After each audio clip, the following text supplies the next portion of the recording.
प्यारे मित्रों, मैंने श्रीमद् भगवद गीता तब तक नहीं पढ़ी थी जब तक मुझे ज्ञान नहीं हुआ कि हम सब आत्माएं हैं और ये जिंदगी हम आत्माओं के लिए एक इम्तिहान है, अपने अंदर से अपने सबसे अच्छे रूप को बाहर निकालने का। और श्रीमद् भगवद गीता इस इम्तिहान को पास करने की एक अहम किताब। भगवद गीता के 18 अध्याय हैं और यह संस्कृत में परमात्मा द्वारा दी गई थी। समय के साथ संस्कृत भाषा रोजमर्रा की जिंदगी से निकल गई और यह ज्ञान मनुष्य से दूर हो गया। समय समय पर श्रीमद् भगवद गीता का साधारण अक्षरों में अनुवाद किया गया। इसी प्रयास को आगे बढ़ाते हुए मैं यहाँ श्रीमद् भगवद गीता संपूर्ण सार को एक आसान रूप में प्रस्तुत कर रहा हूँ। ये ज्ञान परमात्मा ने भगवान कृष्ण के द्वारा सबसे बड़े धर्म युद्ध महाभारत की रणभूमि कुरुक्षेत्र में अर्जुन को कुछ 5000 साल पहले दिया। ये वो वक्त था जब धर्म का बार बार उल्लंघन हुआ, परमात्मा का डर मनुष्य से निकल गया। लालच की होड़ में भाई ने भाई को मारने की कोशिश की और यही नहीं, एक ब्याहता को भरी सभा में अपने बड़ों के सामने अपमानित किया गया।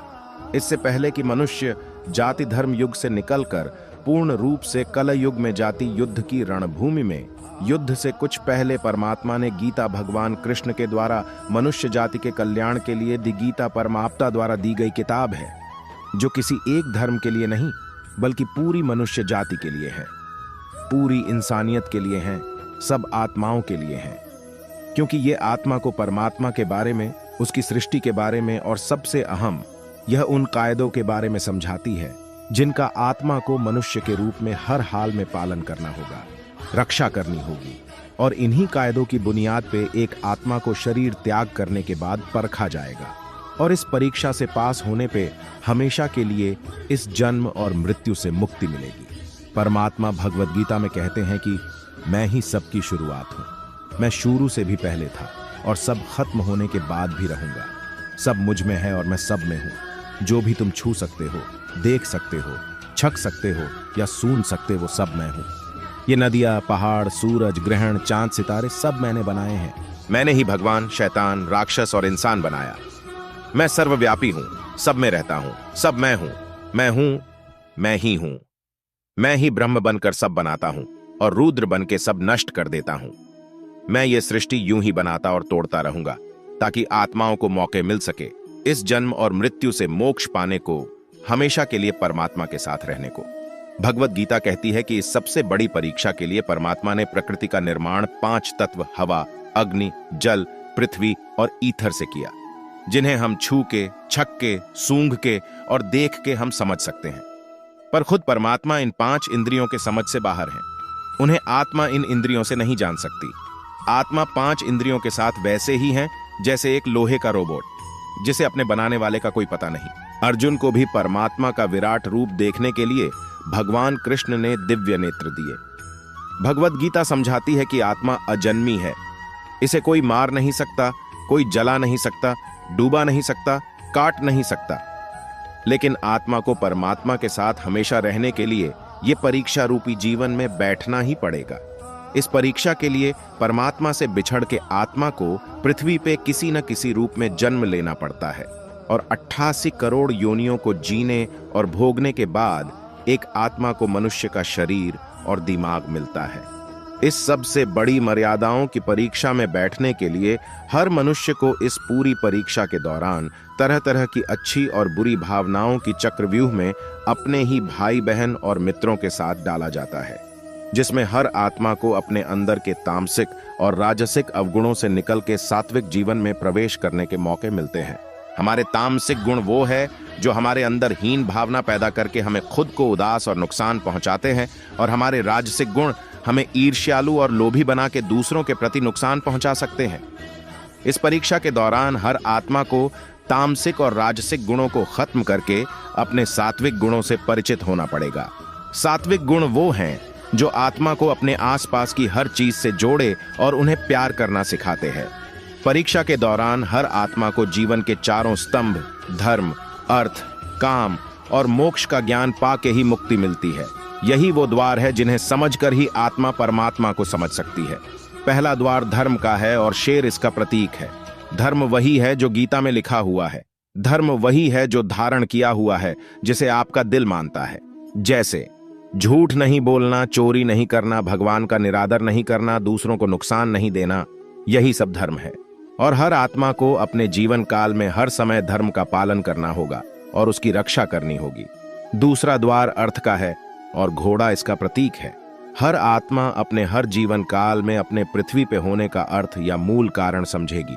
इस जिंदगी में भोगने वाली चीजें और रिश्तों का आनंद लेगी। अच्छा बेटा और अच्छी बेटी, अच्छा भाई या अच्छी बहन, अच्छा पति या अच्छी पत्नी बन के हर दुनियावी रिश्ते पर खरी उतरेगी और इस परीक्षा को पास करेगी। तीसरा द्वार काम का है।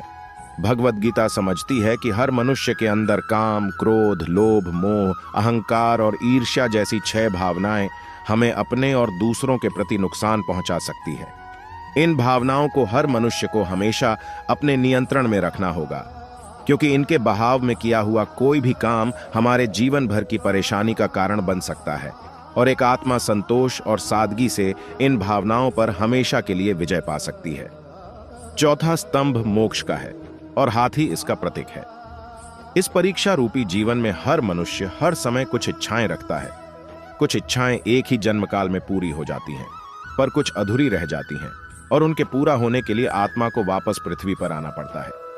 भगवद गीता समझाती है कि हमारी इच्छाएं ही मूल कारण है हमारे पृथ्वी पर वापस आने का, और अगर हम कोई भी इच्छा न रखें तो हम इस जीवन और मृत्यु से मुक्त हो सकते हैं।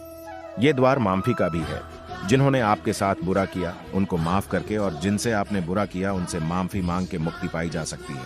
जब तक आत्माएं इन चारों दरवाजों धर्म, अर्थ, काम और मोक्ष को समझ नहीं लेती, तब तक इस आत्मा को बार बार मनुष्य के रूप में आना ही पड़ेगा। परीक्षा का समय खत्म होते ही आत्मा शरीर और अन्य सब वस्तुओं का त्याग कर देती है। जो भी संसार में रहकर बनाया वो अब किसी और होगा और आत्मा अपने कर्मों के फैसले के लिए चली जाती है। आत्मा के अच्छे बुरे कर्मों का हिसाब होता है। अपने अच्छे कर्मों के लिए आत्मा कुछ वक्त के लिए स्वर्ग और दुष्कर्मों के लिए नर्क चली जाती है। नर्क में आत्मा को अपने पापों के अनुकूल सजाएं मिलती हैं, पर सजा खत्म होने के बाद आत्मा को फिर से एक नया शरीर और नया दिमाग मिलता है।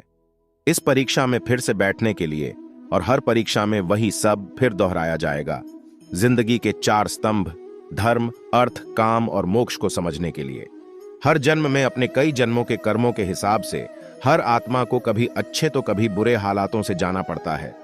लेकिन जब तक आत्मा परमात्मा के साथ योग को नहीं समझ लेती, तब तक वो मुक्ति नहीं पा सकती। भगवद गीता समझाती है कि मनुष्य अपने शरीर, दिमाग या दिल से भगवान को पा सकता है। शरीर द्वारा किए कर्मों के माध्यम से परमात्मा को पाने को कर्म योग कहते हैं। ऐसे कर्म जो परमात्मा की इच्छा से हो और दूसरों के कल्याण के लिए हो।